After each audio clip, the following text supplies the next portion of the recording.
지난주에 이어서 계속 성령님에 대해서 우리 오늘 좀 보려고 합니다. 성령님에 대해서 많은 분들이 오해 아닌 오해를 하는 부분들이 있어요. 성경에 보면 대체적으로 우리는 이제 기도할 때 하나님 이름을 제일 많이 부르죠. 하나님.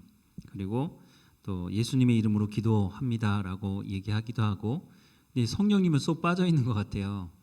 성령이 하시는 역할이 정말 중요한데 우리가 그 부분을 오늘 좀 보려고 합니다. 많은 분들이 성령하면 오늘 볼 수 있을 것 같은데요. 성령하면 뭐에 대해 생각을 하냐면 은사만 생각을 해요. 예, 그렇죠? 성령하고 뭐 다른 부분을 아시는 부분이 계신가요? 성령하면 그냥 은사를 주시는 분 말고 혹시 다른 걸로 아시는 분 계신가요? 근데 오늘 말씀을 보면 정말 중요한 걸 예수님께서 말씀을 하고 계세요. 예수님께서 마지막 그 저녁에 제자들과 함께 모이셨죠. 저녁에 이제 만찬을 하시고, 저녁 만찬이라고 하니까 뭐 대단한 식사 같지만 뭐 대단한 식사는 아니었죠. 유월절을 지내면서 이제 식사를 하시는데, 같이 식사를 하고 그날 저녁에 제자들에게 하신 중요한 말씀들이 있는데 그게 이제 거의 요한복음에 거의 요약돼 있어요.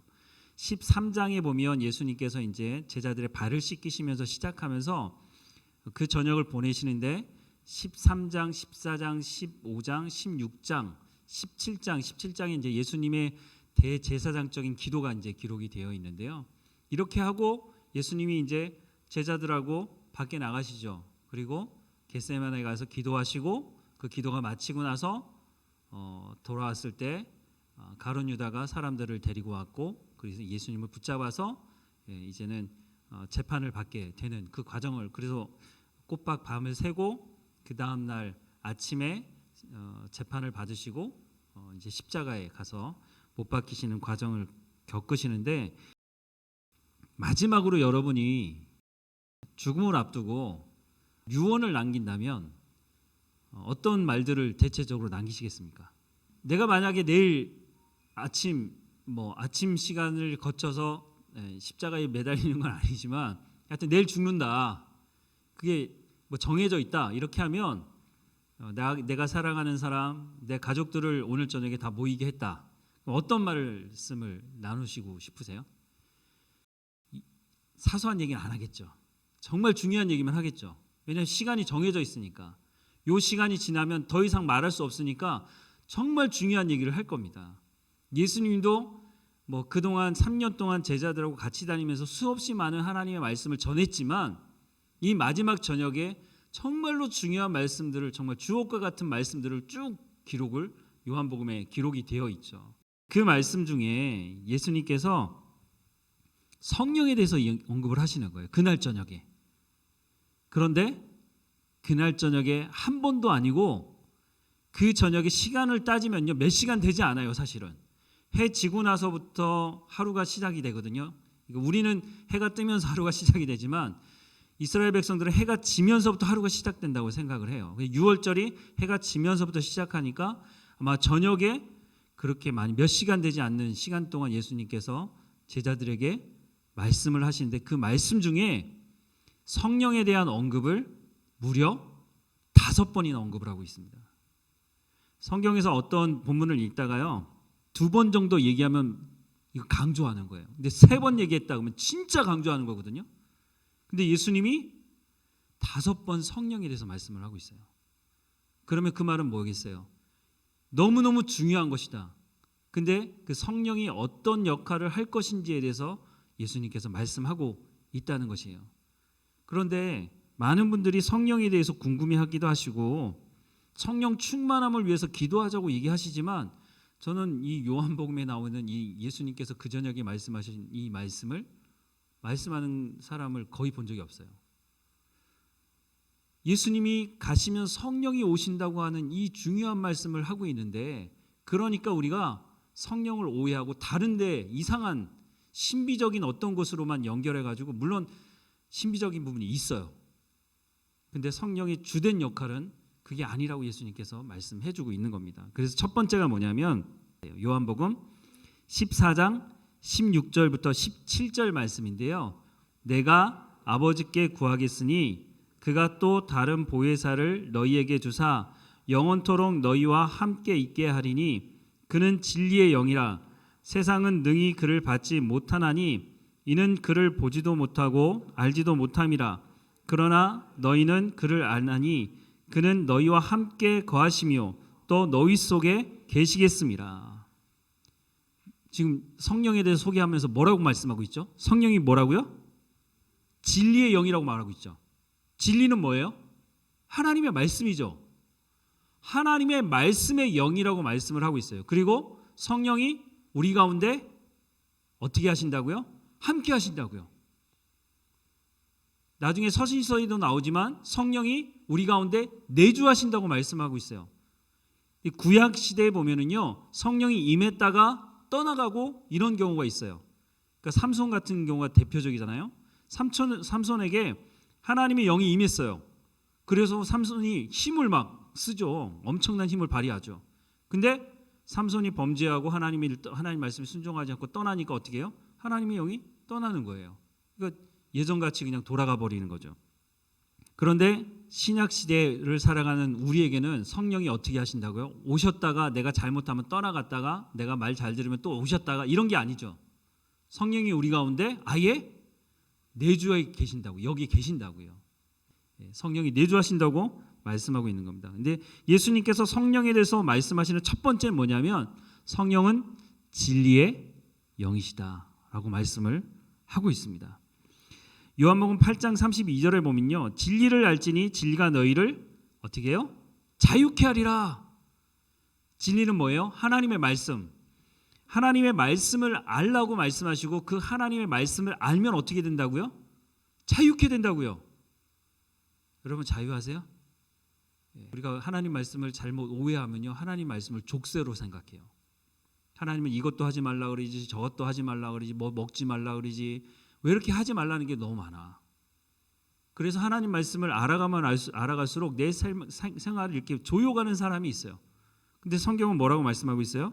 하나님의 말씀을 알지니 하나님의 말씀은 우리를 자유케 한다고 말씀하고 있어요. 이게 뭔지를 우리가 정말 더 깊이 알아야 됩니다. 요한복음 17장 17절에 보면요, 그들을 진리로 거룩하게 하옵소서. 아버지의 말씀이 진리니이다.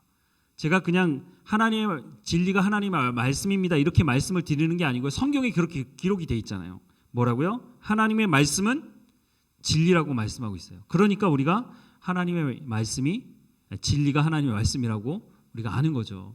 그냥 만들어낸 말이 아니라는 거죠. 자, 두 번째 보면 이렇습니다. 요한복음 14장 25절부터 26절까지의 말씀. 내가 아직 너희와 함께 있어서 이 말을 너희에게 하였거니와 보혜사 곧 아버지께서 내 이름으로 보내실 성령 그가 너희에게 모든 것을 가르치고 내가 너희에게 말한 모든 것을 생각나게 하리라. 예수님이 가시면 성령님이 오신다고 말씀하시는데 그 성령님이 어떤 일을 하신다고요? 그가 너희에게 모든 것을 가르치고 내가 너희에게 말한 모든 것을 생각나게 하시리라. 예수님이 말씀하신 게 뭐예요? 하나님의 말씀이요. 구약의 하나님께서 말씀하신 언약의 말씀을 예수님이 오셔서 그것을 신약 시대의 말씀으로 다시 풀어내셨어요. 그런데요, 산상순이나 이런 걸 보면은요, 예수님이 구약의 말씀보다 더 세게 얘기하신 것 같아요. 구약은요, 내가 그 생각은 그렇게 하고 있어도 표현을 그렇게 하거나 그렇게 실제적으로 행동을 하지 않으면 그걸 죄로 여기지 않거든요. 근데 예수님 뭐라고 말씀하시죠? 그 생각만 해도 그게 죄라고 말씀하고 있어요.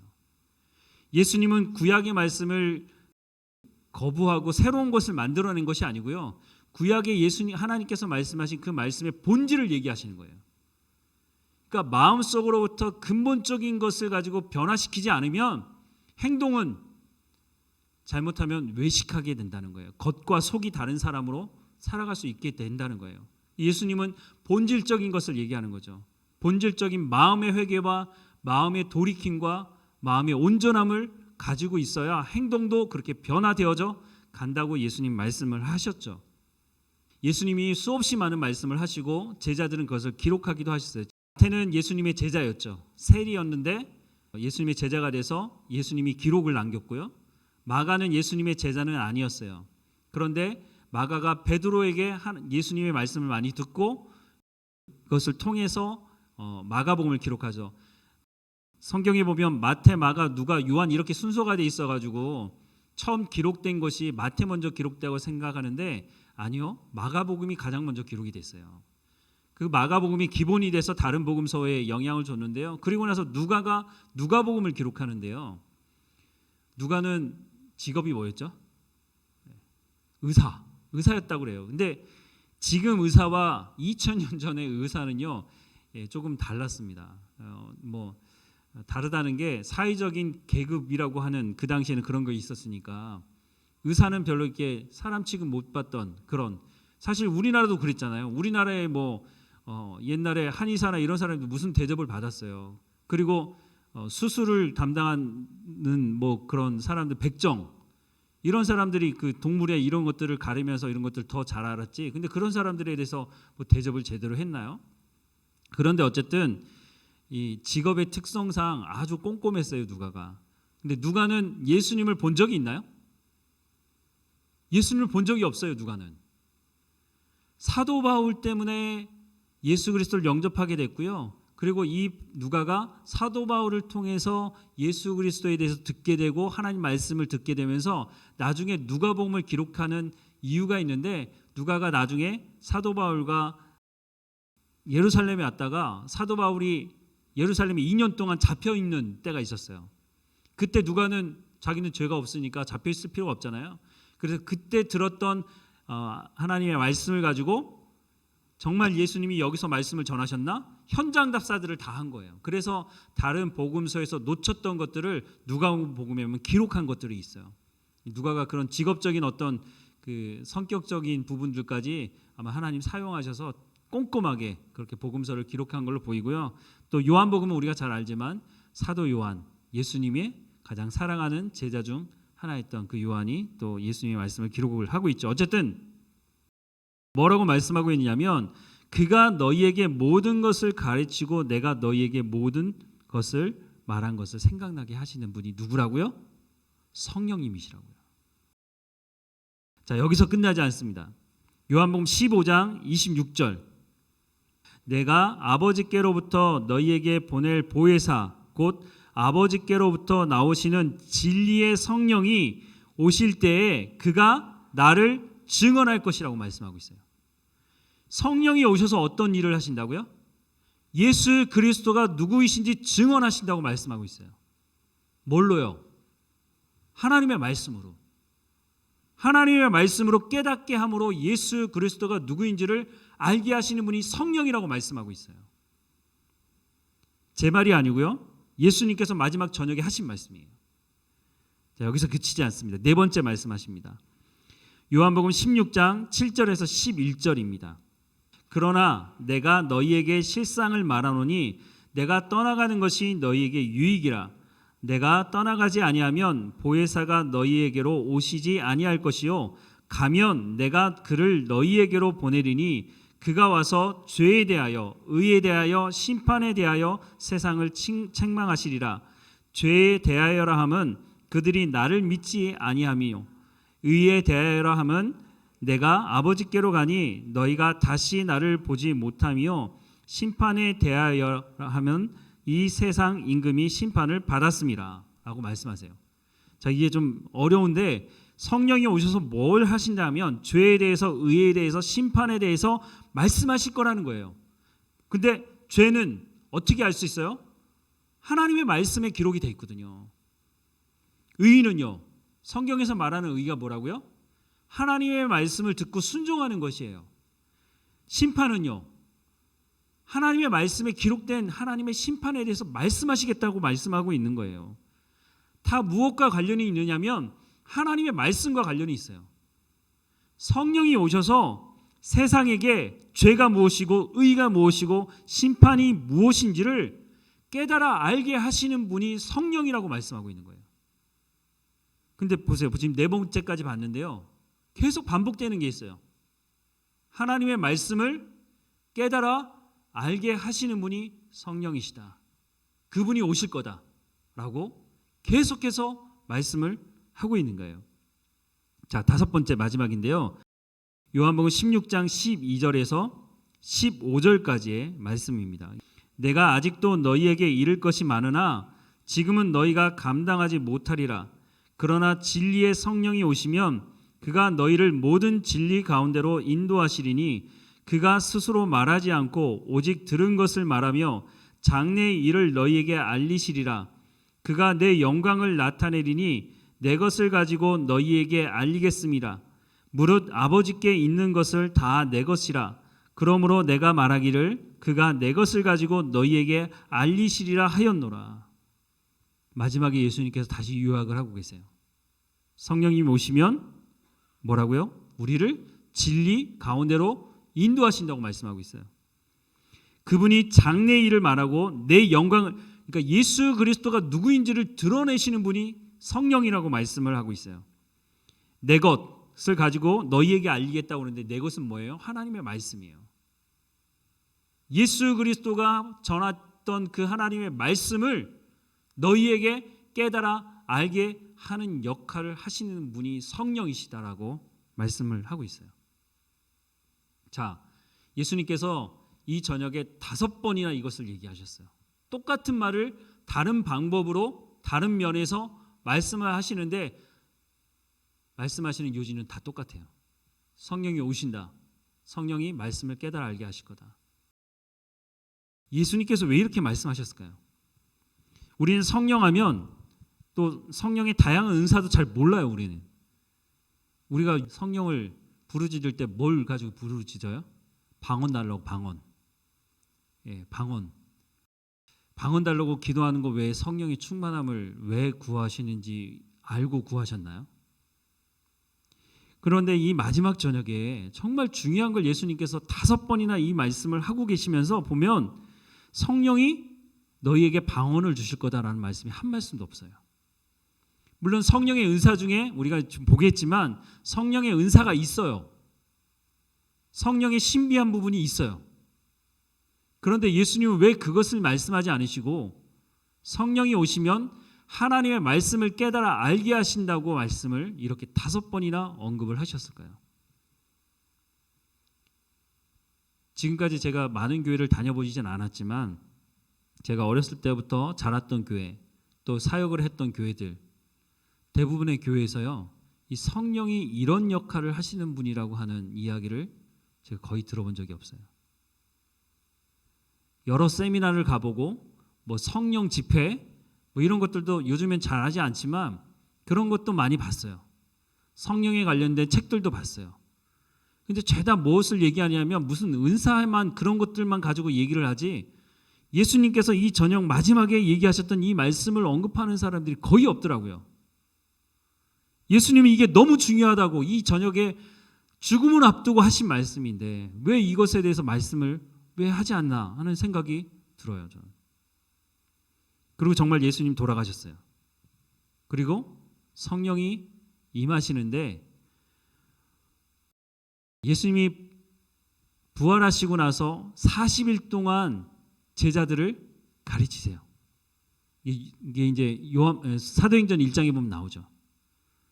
근데 그때 예수님께서 뭘 가르치는지 아세요? 야, 지금부터 성령이 오면 어떻게 하면 방언 받는지, 어떻게 하면 병 고치는 은사를 받는지 그런 거 가르치신 게 아니고요. 하나님의 나라에 대해서 가르쳤다고 말씀하고 있어요. 예수님께서 그 전에 말씀하셨던 그 말씀을 또 가르치시는 거예요. 이 교육의 힘이라는 게 반복해서 나오잖아요. 계속해서 반복하는 거예요. 예수님께서 말씀을 반복해서 가르치셨어요. 그리고 나서 예수님 마지막에 뭐라고 말씀하시죠? 사도행전 1장 8절. 우리가 잘 알고 있는 말씀. 오직 성령이 너희에게 임하시면 너희가 권능을 받고 예루살렘과 온 유대와 사마리아와 땅끝까지 이르러 내 증인이 되리라 하시니라. 자, 예수님께서 이제는 말씀을 다 가르치시고요. 승천하시면서 하신 말씀이에요. 그리고 나서 약 10일 정도 120명의 무리들이 마가의 어머니의 집에 모여서 기도했던 것 같아요. 아마 그때 분위기가 어떤 분위기였을까요? 예루살렘 분위기가. 예수 믿는 사람들을 잡아서 죽이는 그런 분위기였거든요. 통성으로 기도하면 잡혀갈 수도 있는데 어떻게 기도했는지 잘 모르겠어요. 근데 하여튼 이 사람들이 120명이 모여서 기도를 하는데 한 열흘 정도 모여서 기도했던 것 같아요. 왜냐하면 유월절에서 50일이 지나면 오순절이거든요. 그래서 77에 49에서 77절이라고 얘기하기도 하고요. 오순절이라고 해서 오순절이 딱 임하는 그날에 성령이 임했거든요. 그런데 성령이 너희에게 임하시면 예수님이 뭐라고 말씀하고 있어요? 성령이 너희에게 임하실 텐데 성령이 임하시면 어떻게 된다고요? 권능을 받고. 권능을 왜 받아요?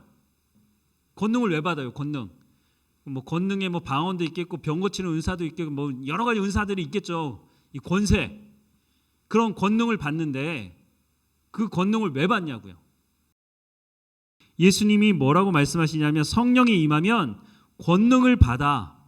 그런데 그 권능을 받는 이유가 바로 증인의 삶을 살아가게 한다는 거예요.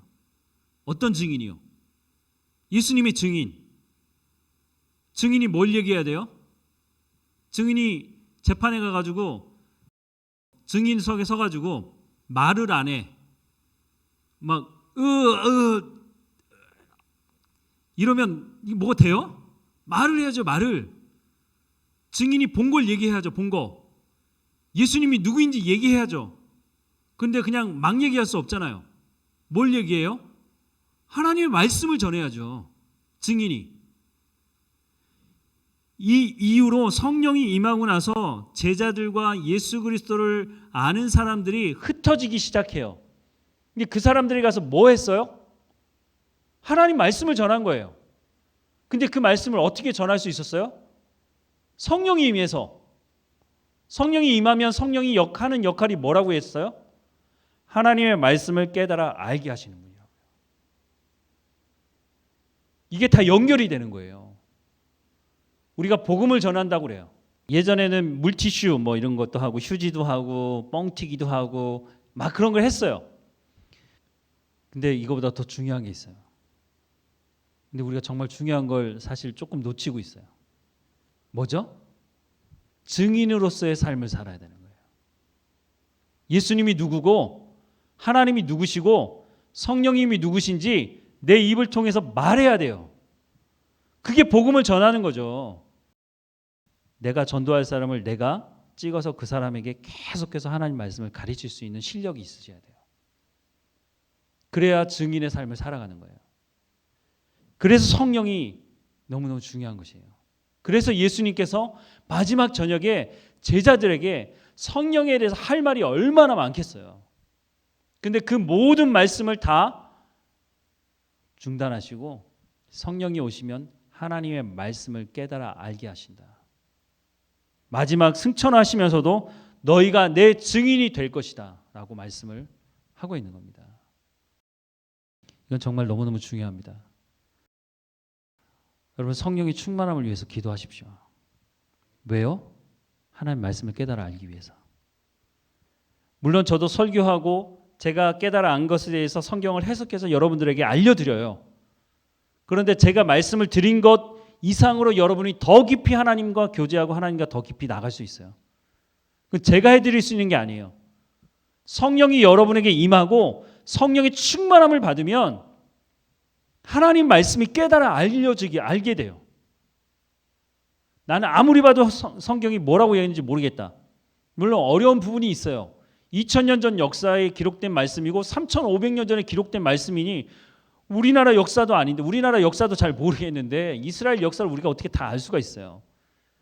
그러니까 제가 도움을 드리는 거지만 하지만 더 깊은 하나님과 지금 이 시대에 이 말씀을 가지고 내가 살아가는 삶의 현장에서 하나님이 무엇을 말씀하시는지를 깨달아 알게 하시는 것은 성령께서 그것을 하신다는 거예요.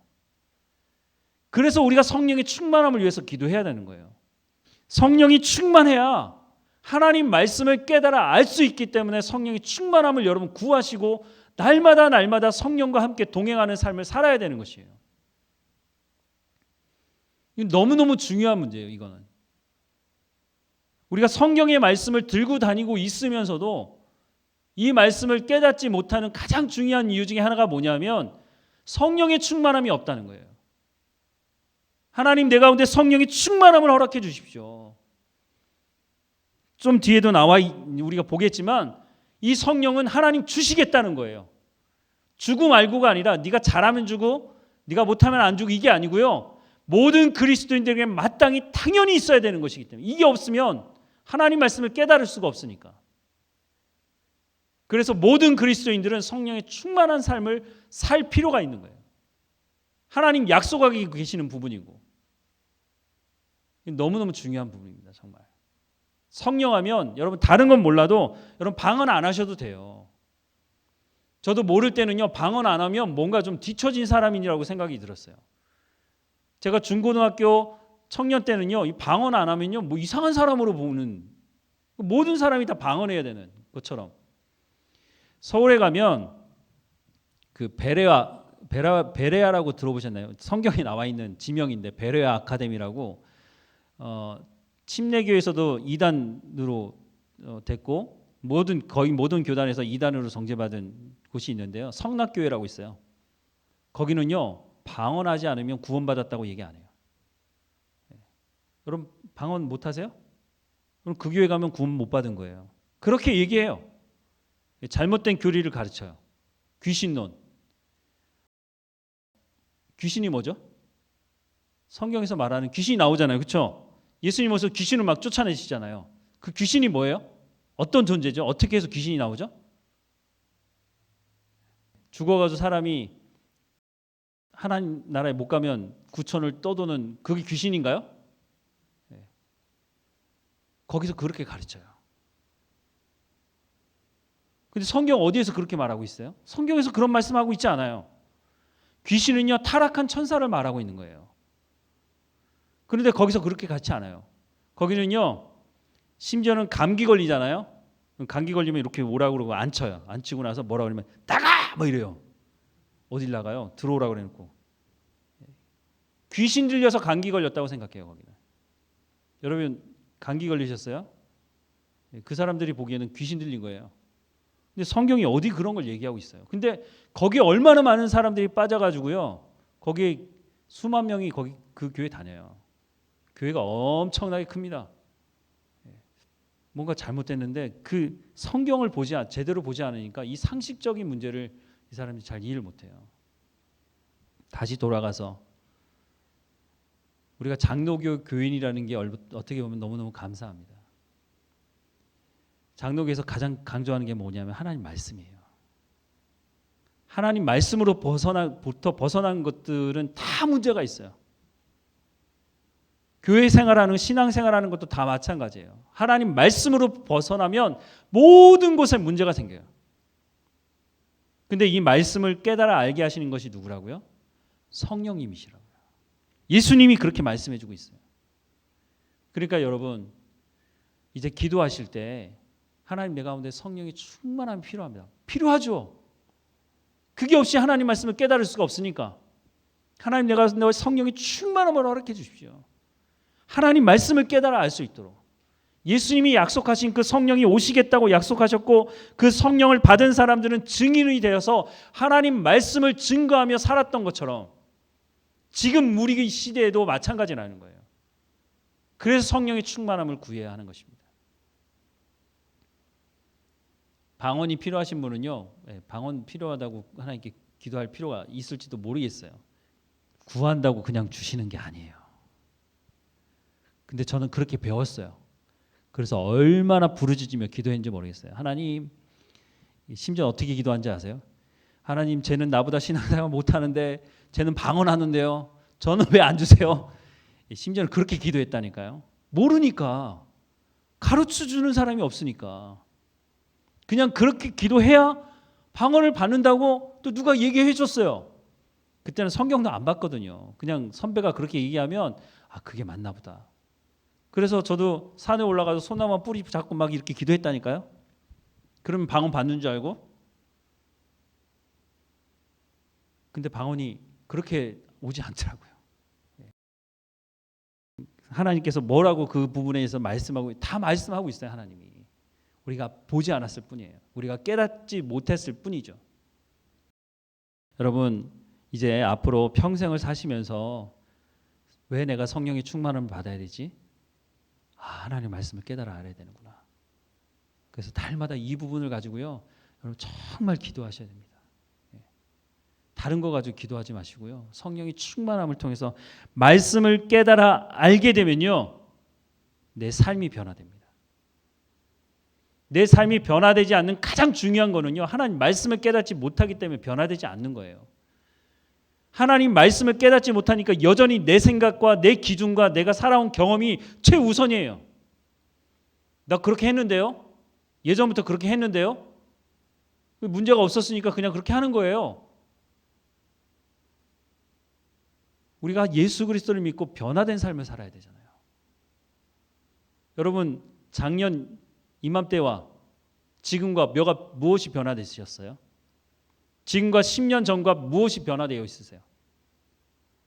10년 전과 지금이 나이가 똑같다. 그러면 나 뭐예요? 죽어 있는 거예요, 죽어 있는 거. 예수 믿고 우리가 새 생명을 얻고 변화된 삶을 살아갈 수밖에 없는 사람들인데 내 스스로가 죽은 삶을 산 거예요. 근데 그럴 수밖에 없는 이유가 있어요. 왜? 성령에 대한 바른 이해를 못하고 성령의 충만함을 구하긴 했지만 그 성령의 충만함이 뭐에 대해서 말씀하고 있는지 전혀 모르고 그냥 살아왔기 때문에, 그냥 성령의 충만함을 구하려고 하니까 성령의 충만 쥐야 하면서 그냥 성령의 충만함을 달라고 얘기했는데, 근데 충만함이 임했는지 뭐 있는지 임하지 않았는지 어쨌든 간에 그 다음부터 행동이 하나님 말씀을 보지 않아요. 깨달아질 수가 없는 거죠, 보지 않으니까. 그러니까 변화되지 않는 거예요. 하나님의 말씀인 성경을 깨달아 알아야 우리의 삶이 변화됩니다. 다른 것이 없습니다. 여러분, 신앙생활 하시면서 정말 이거 놓치시면 안 돼요. 하나님 말씀을 듣고 깨달아 아는 것. 그 말은 무엇을 얘기하느냐면 내 삶이 변화되어져 간다는 것입니다. 성경의 말씀에 안다는 것은요, 머리로 아는 것을 말하는 것이 아니에요. 이 마음으로 아는 것이에요. 그래서 그 마음을 가지고 삶을 살아내는 것이에요. 아무리 하나님께서 성경의 말씀에 이렇게 해라 라고 말해도 그것이 깨달아지지 않는데 어떻게 내가 그 삶을 살아가요? 아니, 문자적으로는 이해가 되죠. 한국말로 써 있으니까. 너는 이렇게 해라, 이웃에게 이렇게 하고 하나님께 이렇게 해라, 다 기록이 돼 있는 거 보면은 알죠. 못 읽지 않잖아요. 근데 성경에서 안다는 것은 성령을 통해서 깨달아 알게 된다는 건 뭐냐면 그게 마음에 새겨지고 그렇게 사는 것이에요. 그러지 않으면 삶이 변화되지 않아요.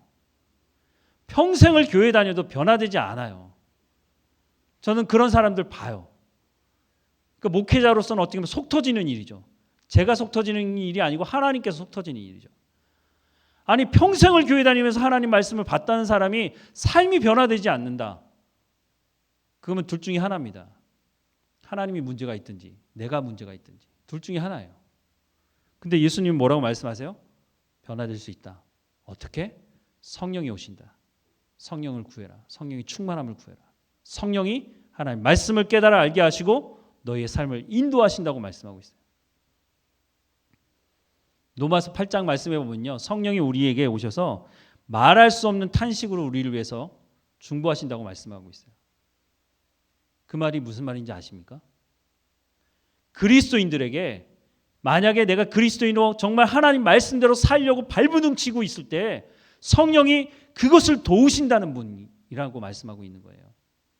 그냥 내가 널브러져 있으면 내가 뭐 성령의 충만이든 말든 간에 나 그냥 교회만 그냥 왔다 갔다 하면서 그냥 종교 생활하고 그렇게 하겠다?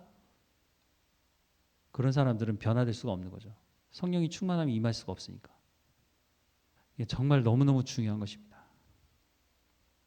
여기서부터 시작하지 않으면요, 절대 변하지 않습니다. 내년 이맘때 제가 다시 한번 이 말씀을 여러분들에게 만약에 할 기회가 된다면, 아니 10년 뒤에 이 말씀을 여러분들에게 다시 꺼내서 말씀할 기회가 있다면, 나 지난 10년 동안 변한 게 없네. 이러면 곤란합니다. 이제 내가 작년 한 해 동안 변한 게 하나도 없네. 여러분, 핑계 대실 게 없어요 이제. 근데 우리가 예수 믿는 이유가 뭐예요? 여러분 왜 신앙생활 하세요? 어떤 목적이세요? 예수 그리스도를 따라가기 위한 거 아니에요? 내 삶이 변화되기 위해서 신앙생활 하는 거 아니에요?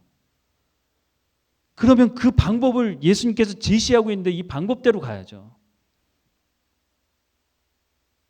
교회 평생 다녀서 은퇴할 때 돼가지고 이렇게 뭐 폐 하나 주면 그거 가지고 뭐 하시려고요?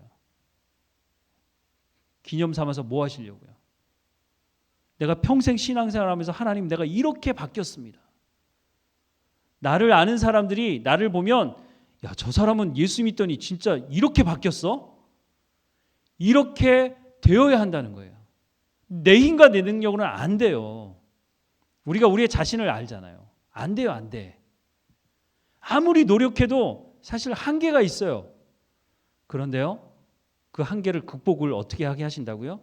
성령을 통해서 하시겠다고요. 하나님 말씀을 깨달아 알게 하시고 성령이 우리를 붙들고 변화된 삶을 살아가게 하시겠다고 약속하고 있습니다. 그래야 증인의 삶을 살 수 있어요. 내가 변화되지 않는데 누구에게 뭐라고 얘기할 수 있겠어요? 다시 한번 말씀드리지만 여러분 이제는 성령의 충만함을 구하십시오. 그 성령의 충만함을 통해서 하나님 말씀을 깨달아 알고 그 말씀을 따라 살아갈 힘을 달라고.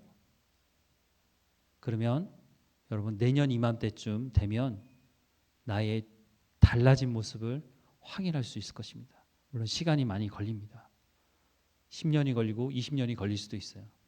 하지만 분명한 것은 변화되어져 가고 있는 것을 사실 누구에게 이 이야기를 들어야 되느냐면요.